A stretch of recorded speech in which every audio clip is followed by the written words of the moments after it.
गुरुर्ब्रह्मा गुरुर्विष्णु गुरुर्देवो महेश्वरः गुरुः साक्षात् परं ब्रह्म तस्मै श्री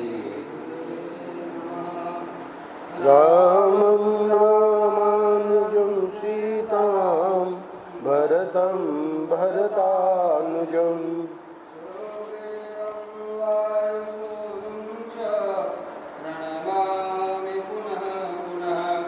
नमोस्तु रामाय सलक्ष्मणाय देव्यै च तस्मै आत्मजायै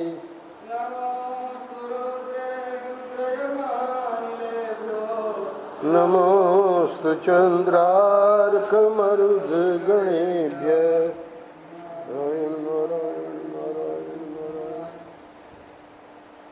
वाल्मीकि रामायण सुंदरकांड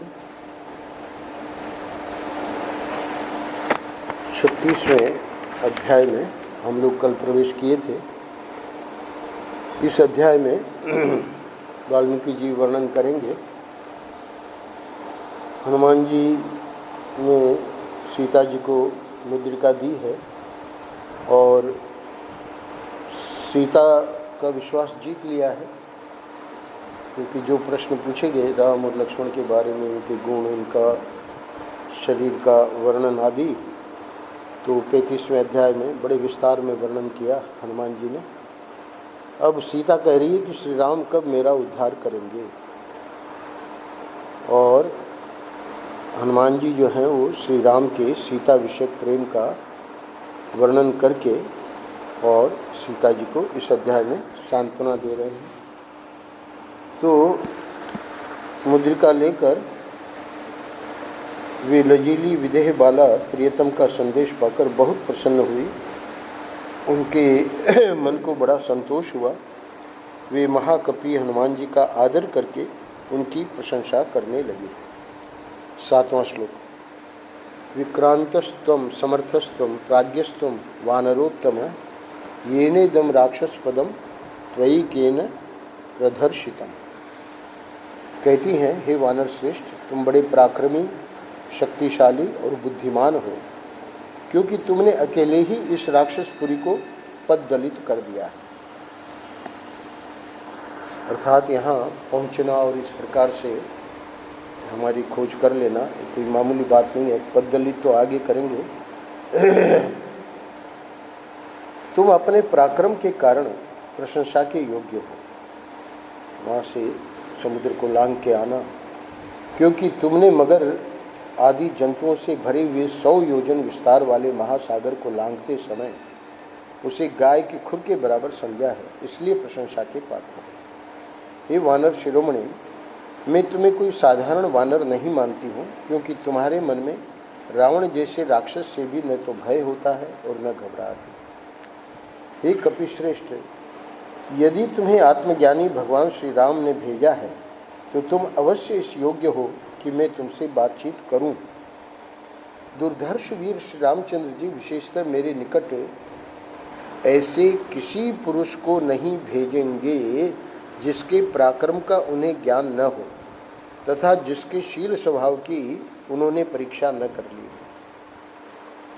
सत्य प्रतिज्ञ एवं धर्मात्मा भगवान श्री राम सकुशल हैं तथा सुमित्रा का आनंद बढ़ाने वाले महातेजस्वी लक्ष्मण भी स्वस्थ एवं सुखी हैं।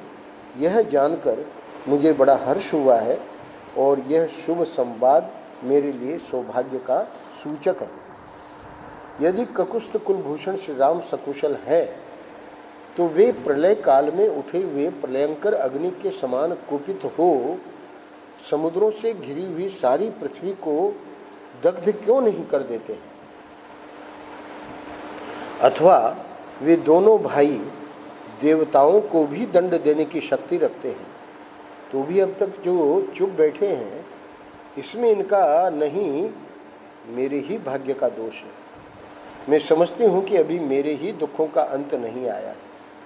अच्छा, ये तो बताओ, पुरुषोत्तम श्री रामचंद्र जी के मन में कोई व्यथा तो नहीं है? वे संतप्त तो नहीं होते? उन्हें आगे जो कुछ करना है उसे वे करते हैं या नहीं? उन्हें किसी प्रकार की दीनता या घबराहट तो नहीं है? वे काम करते करते मोह के वशीभूत तो नहीं हो जाते? क्या राजकुमार श्री राम पुरुषोचित कार्य यानी पुरुषार्थ करते हैं? क्या शत्रुओं को संताप देने वाले श्री राम मित्रों के प्रति मित्रभाव रखकर साम और दान रूप दो उपायों का ही अवलंबन करते हैं तथा शत्रुओं के प्रति उन्हें जीतने की इच्छा रखकर दान, भेद और दंड इन 3 प्रकार के उपायों का ही आश्रय लेते हैं? क्या श्री राम स्वयं प्रयत्न पूर्वक मित्रों का संग्रह करते हैं? क्या उनके शत्रु भी शरणागत होकर अपनी रक्षा के लिए उनके पास आते हैं? क्या उन्होंने मित्रों का उपकार करके उन्हें अपने लिए कल्याणकारी बना लिया है? क्या वे कभी अपने मित्रों से भी उपकृत या पुरस्कृत होते हैं? क्या राजकुमार श्री राम कभी देवताओं का भी कृपा प्रसाद चाहते हैं? क्या उनकी कृपा के लिए प्रार्थना करते हैं? क्या वे पुरुषार्थ और देव दोनों का आश्रय लेते हैं कि नहीं? अब अपने लिए कह रही है, सीता जी, दुर्भाग्यवश में उनसे दूर हो गई हूँ। इस कारण श्री रघुनाथ जी मुझ पर स्नेहहीन तो नहीं हो गए हैं? क्या वे मुझे कभी संकट से छुड़ावेंगे? वे सदा सुख भोगने के ही योग्य हैं, दुख भोगने के योग्य कदापि नहीं है। परंतु इन दिनों दुख पर दुख उठाने के कारण श्री राम अधिक खिन्न और शिथिल तो नहीं हो गए हैं? क्या उन्हें माता कौशल्या, सुमित्रा तथा भरत का कुशल समाचार बराबर मिलता रहता है? बहुत सारे प्रश्न किए हैं सीता जी ने। क्या सम्माननीय श्री रघुनाथ जी मेरे लिए होने वाले शोक से अधिक संतप्त हैं? क्या वे मेरी ओर से अन्य मनस्क तो नहीं हो गए हैं न? क्या श्री राम मुझे इस संकट से उबारेंगे? क्या भाई पर अनुराग रखने वाले भरत जी मेरे उद्धार के लिए मंत्रियों द्वारा सुरक्षित भयंकर अक्षौहिणी सेना भेजेंगे? क्या श्रीमान वानरराज सुग्रीव दांत और नखों से प्रहार करने वाले वीर वानरों को साथ लेकर मुझे छुड़ाने के लिए यहाँ तक आने का कष्ट करेंगे? क्या सुमित्रा का आनंद बढ़ाने वाले शूरवीर लक्ष्मण, जो अनेक अस्त्रों के ज्ञाता हैं, अपने बाणों की वर्षा से राक्षसों का संहार करेंगे?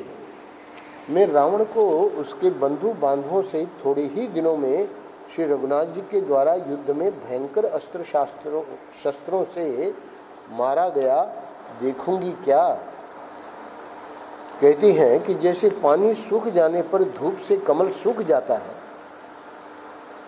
उसी प्रकार मेरे बिना शोक से दुखी हुआ श्री राम का वह सुवर्ण के समान कांतिमान और कमल के सदृश सुगंधित मुख सूख तो नहीं गया है? धर्म पालन के उद्देश्य से अपने राज्य का त्याग करते और मुझे पैदल ही वन में लाते समय जिन्हें तनिक भी भय और शोक नहीं हुआ, वे श्री रघुनाथ जी इस संकट के समय हृदय में धैर्य तो धारण करते हैं न? हे दूत, उनके माता पिता तथा अन्य कोई संबंधी भी ऐसे नहीं हैं जिन्हें उनका स्नेह मुझसे अधिक अथवा मेरे बराबर भी मिला हो।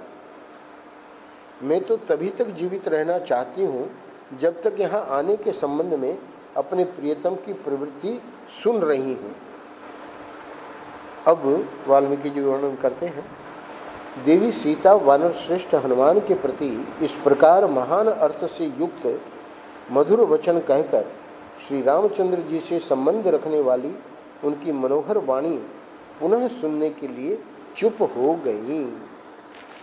सीता जी का वचन सुनकर भयंकर पराक्रमी पवन कुमार हनुमान मस्तक पर अंजलि बांधे उन्हें इस प्रकार उत्तर देने लगे। हे देवी, कमल नयन भगवान श्री राम को यह पता ही नहीं है कि आप लंका में रह रहे हैं। इसीलिए जैसे इंद्र दानवों के यहाँ से सची को उठा ले गए, उसी प्रकार वे शीघ्र यहाँ से आपको नहीं ले जा पा रहे हैं। जब मैं यहाँ से लौटकर जाऊंगा तब मेरी बात सुनते ही श्री रघुनाथ जी वानर और भालुओं की विशाल सेना लेकर तुरंत वहां से चल देंगे। ककुस्त कुलभूषण श्री राम अपने बाण समूहों द्वारा अक्षोभ्य महासागर को भी स्तब्ध करके उस पर सेतु बांधकर लंकापुरी में पहुंच जाएंगे और उसे राक्षसों से शून्य कर देंगे।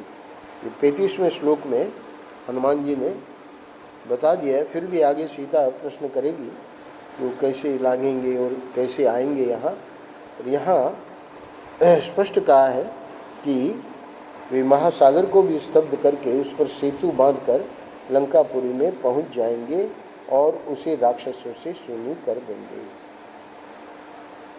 उस समय श्री राम के मार्ग में यदि मृत्यु, देवता अथवा बड़े बड़े असुर भी विघ्न बनकर खड़े होंगे तो वे उन सब का भी संहार कर डालेंगे। मृत्यु को कोई नहीं मार सकता, तो भगवान में ही ये सामर्थ्य है कि मृत्यु को भी मार सकते। हे आर्य, आपको न देखने के कारण उत्पन्न हुए शोक से उनका हृदय भरा रहता है। अतः श्री राम सिंह से पीड़ित हुए हाथी की भांति क्षण भर को भी चैन नहीं पाते हैं। हे देवी, मंदर आदि पर्वत हमारे वास स्थान है और फल मूल भोजन है, फल मूल हमारा भोजन है। अतः मैं मंदराचल, मलय, विंध्य, मेरु तथा दरदुर पर्वत की ओर अपनी जीविका के साधन फलमूल की सौगंध खाकर कहता हूँ कि आप शीघ्र ही श्री राम का नवोदित पूर्ण चंद्रमा के समान व मनोहर मुख देखेंगी, जो सुंदर नेत्र, बिंब फल के समान लाल लाल होठ और सुंदर कुंडलों से अलंकृत एवं चित्ताकर्षक है। विदेह नंदिनी, हे विदेह नंदिनी, ऐरावत की पीठ पर बैठे हुए देवराज इंद्र के समान प्रश्रवण गिरी के शिखर पर विराजमान श्री राम का आप शीघ्र दर्शन करेंगी। कोई भी रघुवंशी न तो मांस खाता है और न मधु का ही सेवन करता है, फिर भगवान श्री राम इन वस्तुओं का सेवन क्यों करते यानी नहीं करते हैं। वे सदा 4 समय उपवास करके 5वें समय शास्त्र विहित जंगली फलमूल और नीवार आदि भोजन करते हैं। श्री रघुनाथ जी का चित्त सदा आप में लगा रहता है, अतः उन्हें अपने शरीर पर चढ़े हुए डांस, मच्छर, कीड़ों और सर्पों को हटाने की भी सुधि नहीं रहती। श्री राम आपके प्रेम के वशीभूत हो सदा आपका ही ध्यान करते हैं और निरंतर आपके ही विरह शोक में डूबे रहते हैं। आपको छोड़कर दूसरी कोई बात वे सोचते ही नहीं हैं।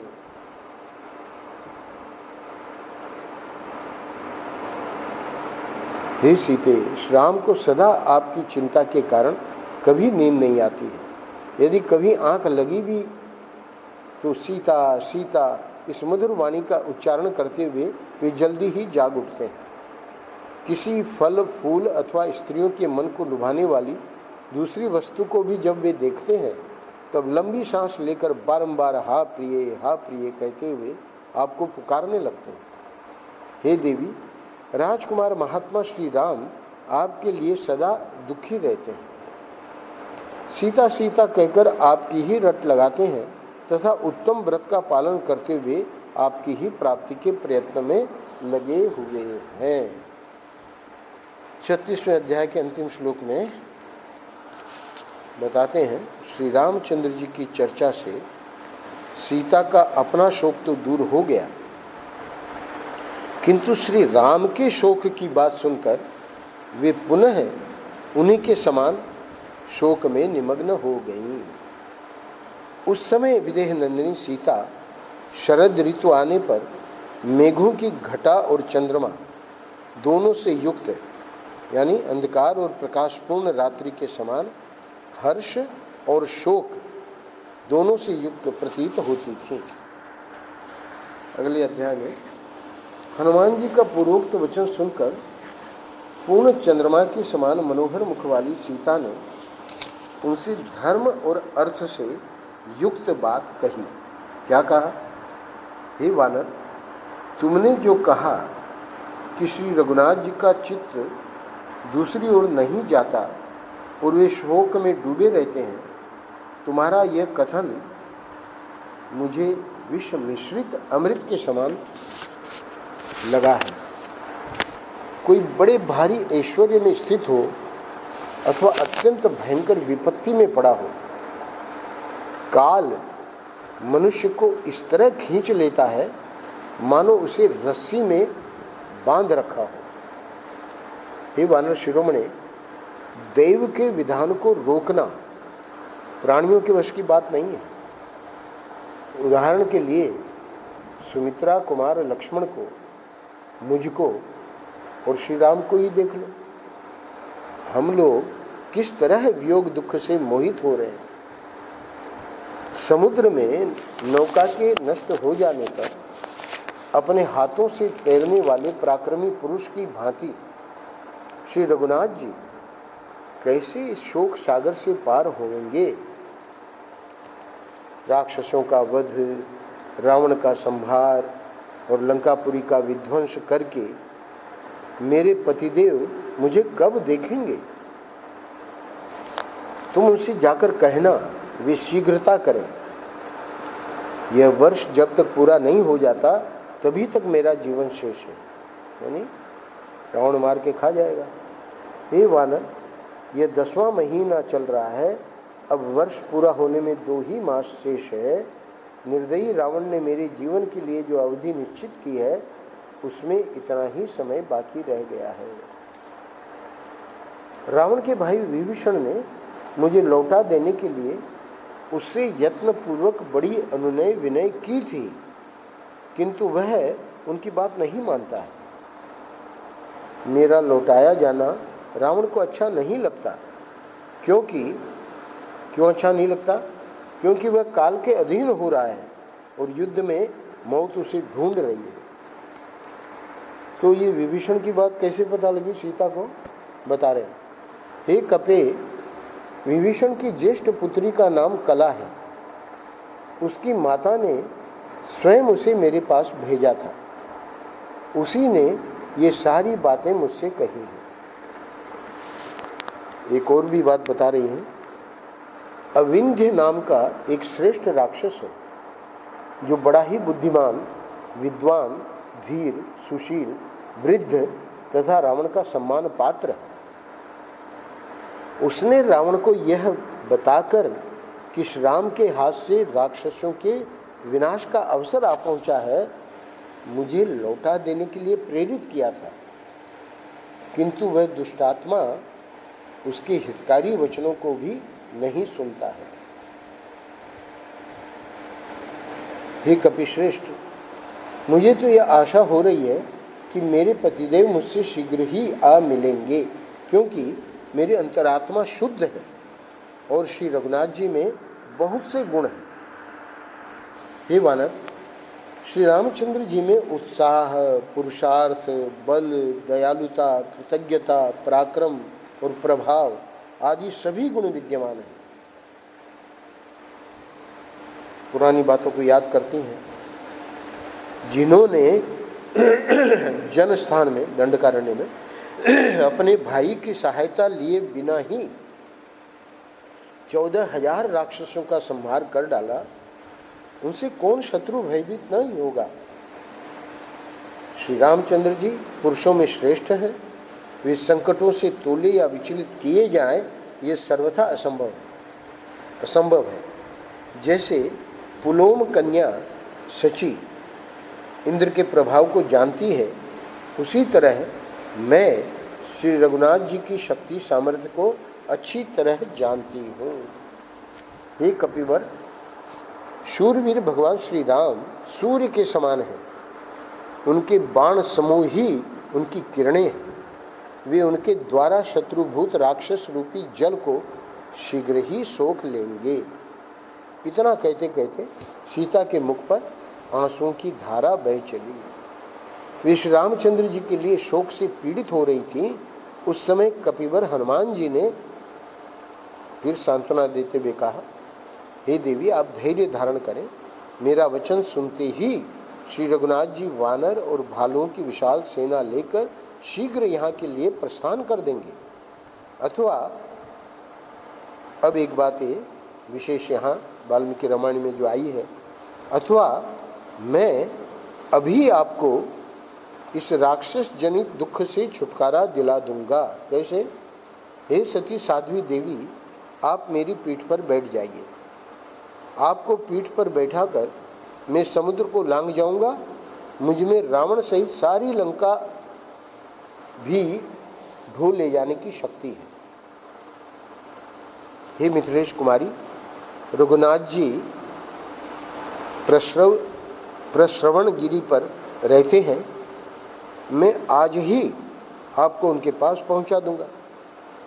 ठीक उसी तरह जैसे अग्निदेव हवन किए गए भविष्य को इंद्र की सेवा में ले जाते हैं। हे विदेह नंदिनी, दैत्यों के वध के लिए उत्साह रखने वाले भगवान विष्णु की भांति राक्षसों के संहार के लिए सचेष्ट हुए श्री राम और लक्ष्मण का आप आज ही दर्शन कर लेंगे। आपके दर्शन का उत्साह मन में लिए महाबली श्री राम पर्वत शिखर पर अपने आश्रम में उसी प्रकार बैठे हैं जैसे देवराज इंद्र गजराज ऐरावत की पीठ पर विराजमान होते हैं। हे देवी, आप मेरी पीठ पर बैठ जाइए। हे शोभने, मेरे कथन की उपेक्षा नहीं कीजिए। चंद्रमा से मिलने वाली रोहिणी की भांति आप श्री रामचंद्र जी के साथ मिलने का निश्चय कीजिए। मुझे भगवान श्री राम से मिलना है, इतना कहते ही आप चंद्रमा से रोहिणी की भांति श्री रघुनाथ जी से मिल जाएंगी। आप मेरी पीठ पर आरूढ़ हो जाइए और आकाश मार्ग से ही महासागर को पार कीजिए। हे कल्याणी, मैं आपको लेकर जब यहाँ से चलूँगा उस समय समूचे लंका निवासी मिलकर भी मेरा पीछा नहीं कर सकते। जिस प्रकार मैं यहाँ आया हूँ उसी तरह आपको लेकर आकाश मार्ग से चला जाऊँगा, इसमें संदेह नहीं है। आप मेरा पराक्रम तो देखिए। वानर श्रेष्ठ हनुमान के मुख से यह अद्भुत वचन सुनकर मिथिलेश कुमारी सीता के सारे शरीर में हर्ष और विस्मय के कारण रोमांच हो आया। उन्होंने हनुमान जी से कहा, हे वानर युद्धपति हनुमान, तुम इतने दूर के मार्ग पर मुझे कैसे ले चलना चाहते हो? तुम्हारे इस दुस्साहस को मैं वानरोचित चपलता ही समझती हूँ। ऐसा क्यों कह रही है सीता? स्वयं बतावेगी। हे वानर शिरोमणि, तुम्हारा शरीर तो बहुत छोटा है, फिर तुम मुझे मेरे स्वामी महाराज श्री राम के पास ले जाने की इच्छा कैसे करते हो? सीता जी की यह बात सुनकर शोभाशाली पवन कुमार हनुमान ने इसे अपने लिए नया तिरस्कार ही माना। अभी तक सीता जी ने उनका विशाल रूप देखा नहीं। वे सोचने लगे, हनुमान जी सोच रहे हैं, कजरारे नेत्रों वाली विदेह नंदिनी सीता मेरे बल और प्रभाव को नहीं जानती, इसलिए आज मेरे उस रूप को जिसे मैं इच्छा अनुसार धारण कर लेता हूँ ये देख लेवे। ऐसा विचार करके शत्रु मर्दन वानर शिरोमणि हनुमान ने उस समय सीता को अपना स्वरूप दिखाया। वे बुद्धिमान कपिवर उस वृक्ष से नीचे कूद पड़े और सीता जी को विश्वास दिलाने के लिए बढ़ने लगे। वैसे पहले भी नीचे आ गए थे, निकट भी आ गए थे और शायद वापस वृक्ष पे चले गए थे, तो अब विश्वास दिलाने के लिए बढ़ने लगे। बात की बात में उनका शरीर मेरु पर्वत के समान ऊंचा हो गया। वे प्रज्वलित अग्नि के समान तेजस्वी प्रतीत होने लगे। इस तरह विशाल रूप धारण करके वे वानर श्रेष्ठ हनुमान सीता जी के सामने खड़े हो गए। तत्पश्चात पर्वत के समान विशाल काय, तांबे के समान लाल मुख तथा वज्र के समान दाढ़ और नख वाले भयानक महाबली वानरवीर हनुमान विदेह नंदिनी से इस प्रकार बोले, हे देवी, मुझ में पर्वत, वन, अट्टालिका, चार दीवारी और नगर द्वार सहित इस लंकापुरी को रावण के साथ ही उठा ले जाने की शक्ति है। आगे युद्ध में उसको वैद्य को उसके भवन के साथ ले आवेंगे, उधर संजीवनी ले जाए लाने के लिए पूरा पहाड़ उठा लाएंगे। अतः आप मेरे साथ चलने का निश्चय कर लीजिए, आपकी आशंका व्यर्थ है। हे देवी, हे विदेह नंदिनी, आप मेरे साथ चलकर लक्ष्मण सहित श्री रघुनाथ जी का शोक दूर कीजिए। वायु के औरस पुत्र हनुमान जी को पर्वत के समान विशाल शरीर धारण किए देख प्रफुल्ल कमल दल के समान बड़े बड़े नेत्रों वाली जनक किशोरी ने उनसे कहा, हे महाकपे, मैं तुम्हारी शक्ति और पराक्रम को जानती हूँ। वायु के समान तुम्हारी गति और अग्नि के समान तुम्हारा अद्भुत तेज है। हे वानर युद्धपते, दूसरा कोई साधारण वानर अपार महासागर के पार की इस भूमि में भला कैसे आ सकता है? मैं जानती हूँ तुम समुद्र पार करने और मुझे ले जाने में भी समर्थ हो, तथापि अब आगे जो सीता जी कह रही हैं बहुत सुनने लायक है। तथापि तुम्हारी तरह मुझे भी अपनी कार्य सिद्धि के विषय में अवश्य भली भांति विचार कर लेना चाहिए।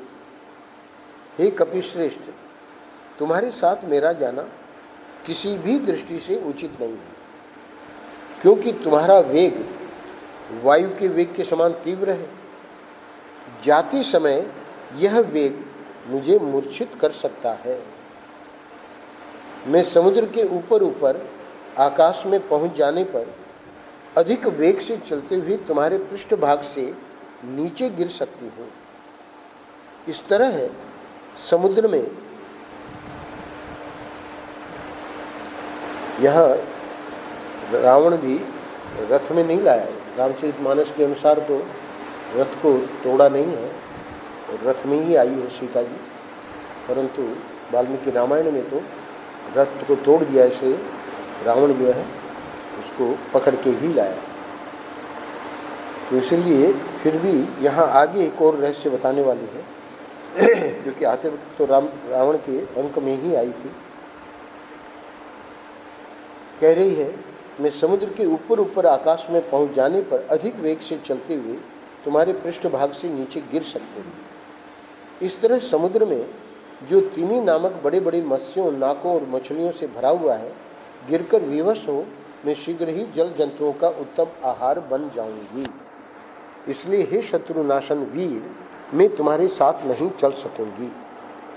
एक स्त्री को साथ लेकर जब तुम जाने लगोगे, दूसरा कारण बता रही है, उस समय राक्षसों को तुम पर संदेह होगा, इसमें संशय नहीं है। मुझे हरकर ले जाई जाती देख दुरात्मा रावण की आज्ञा से भयंकर पराक्रमी राक्षस तुम्हारा पीछा करेंगे। हे वीर, उस समय मुझे जैसी रक्षणीय अबला के साथ होने के कारण तुम हाथों में शूल और मुद्गर धारण करने वाले उन शौर्यशाली राक्षसों से घिरकर प्राण संशय की अवस्था में पहुंच जाओगे। आकाश में अस्त्र शस्त्रधारी बहुत से राक्षस तुम पर आक्रमण करेंगे और तुम्हारे हाथ में कोई भी अस्त्र न होगा। उस दशा में तुम उन सब के साथ युद्ध और मेरी रक्षा दोनों कार्य कैसे कर सकोगे? हे कपिश्रेष्ठ, उन क्रूर कर्मा राक्षसों के साथ जब तुम युद्ध करने लगोगे, उस समय मैं भय से पीड़ित होकर तुम्हारी पीठ से अवश्य ही गिर जाऊंगी। यदि कहीं वे महान बलवान भयानक राक्षस किसी तरह तुम्हें युद्ध में जीत लेवें अथवा युद्ध करते समय मेरी रक्षा की और तुम्हारा ध्यान न रहने से यदि मैं गिर गई, तो वे पापी राक्षस मुझ गिरी हुई अबला को फिर पकड़ कर ले जाएंगे। अथवा यह भी संभव है कि वे निशाचर मुझे तुम्हारे हाथ से छीन ले जाएं या मेरा वध ही कर डालें, क्योंकि युद्ध में विजय और पराजय को अनिश्चित ही देखा जाता है।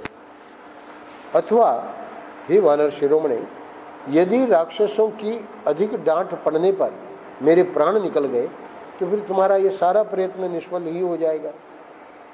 यद्यपि तुम भी संपूर्ण राक्षसों का संहार करने में समर्थ हो, तथापि तुम्हारे द्वारा राक्षसों का वध हो जाने पर श्री रघुनाथ जी के सुयश में बाधा आवेगी। लोग यही कहेंगे कि श्री राम स्वयं कुछ भी न कर सके। अथवा यह भी संभव है कि राक्षस लोग मुझे ले जाकर किसी ऐसे गुप्त स्थान में रख दें जहां न तो वानरों को मेरा पता लगे और न श्री रघुनाथ जी को ही। यदि ऐसा हुआ तो मेरे लिए किया गया तुम्हारा ये सारा उद्योग व्यर्थ हो जाएगा। यदि तुम्हारे साथ श्री रामचंद्र जी यहाँ पधारें तो उनके आने से बहुत बड़ा लाभ होगा। अब एक अंत में एक और कारण बतावेगी। हे महाबाहो, अमित पराक्रमी श्री रघुनाथ जी का, उनके भाइयों का, तुम्हारा तथा वानर राज सुग्रीव के कुल का जीवन मुझ पर ही निर्भर है। शोक और संताप से पीड़ित हुए वे दोनों भाई जब मेरी प्राप्ति की ओर से निराश हो जाएंगे तब संपूर्ण रीछों और वानरों के साथ अपने प्राणों का परित्याग कर देंगे। हे वानर श्रेष्ठ, तुम्हारे साथ न चल सकने का एक प्रधान कारण और भी है। क्या है? हे वानर वीर, पति भक्ति की ओर दृष्टि रखकर मैं भगवान श्री राम के सिवाय दूसरे किसी पुरुष के शरीर का स्वेच्छा से स्पर्श करना नहीं चाहती। परम पूज्य महाराज जी अपने प्रवचन में इस बात को कहते थे, रावण के शरीर से जो मेरा स्पर्श हो गया है वह तो उसके बलात् हुआ है। उस समय मैं असमर्थ, अनाथ और बेबस थी, क्या करती? यदि श्री रघुनाथ जी यहाँ राक्षसों सहित दशमुख रावण का वध करके मुझे यहाँ से ले चले तो वह उनके योग्य कार्य होगा। अभी ये 37वां अध्याय पूरा होता है, 4 श्लोक और हैं। मैंने युद्ध में शत्रुओं का मर्दन करने वाले महात्मा श्री राम के पराक्रम अनेक बार देखे और सुने हैं। देवता, गंधर्व, नाग और राक्षस सब मिलकर भी संग्राम में उनकी समानता नहीं कर सकते। युद्ध स्थल में विचित्र धनुष धारण करने वाले इंद्र तुल्य पराक्रमी महाबली श्री रघुनाथ जी लक्ष्मण के साथ रह वायु का सहारा पाकर प्रज्वलित हुए अग्नि की भांति उद्दीप्त हो उठते हैं। उस समय उन्हें देखकर उनका वेग कौन सह सकता है? हे वानर शिरोमणि, सम्रांगण में अपने बाण रूपी तेज से प्रलयकालीन सूर्य के समान प्रकाशित होने वाले और मतवाले दिग्गज की भांति खड़े हुए रणमर्दन श्री राम और लक्ष्मण का सामना भला कौन कर सकता है? इसलिए हे कपिश्रेष्ठ, हे वानर वीर, तुम प्रयत्न करके यूथपति सुग्रीव और लक्ष्मण सहित मेरे प्रियतम श्री रामचंद्र जी को शीघ्र यहाँ बुला ले आओ। मैं श्री राम के लिए चिरकाल से शोकाकुल हो रही हूँ।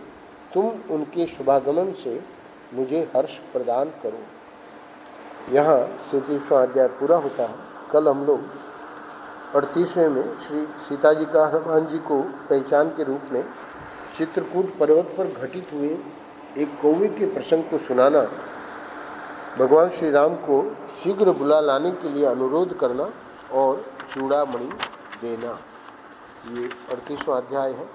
70 श्लोक हैं, इसको हम कल करेंगे। और उसके आगे चूड़ामणि लेकर जाते हुए हनुमान जी से सीता का श्री राम आदि को उत्साहित करने के लिए कहना तथा समुद्र तरण के विषय में शंकित हुई सीता को वानरों का पराक्रम बताकर अब हनुमान जी आश्वासन देंगे 39वें अध्याय में कि आप चिंता न करें, हम आ जाएंगे। बाद में फिर हनुमान जी विचार करते हैं कि जाने के पूर्व हमें क्या करना है। वो विचार करने के बाद उनका जो निश्चय होता है उसके अनुसार फिर आगे की प्रक्रिया वो करते हैं, वो भी सुनने लायक है, बहुत गजब का है। नारायण नारायण नारायण नारायण। श्री राम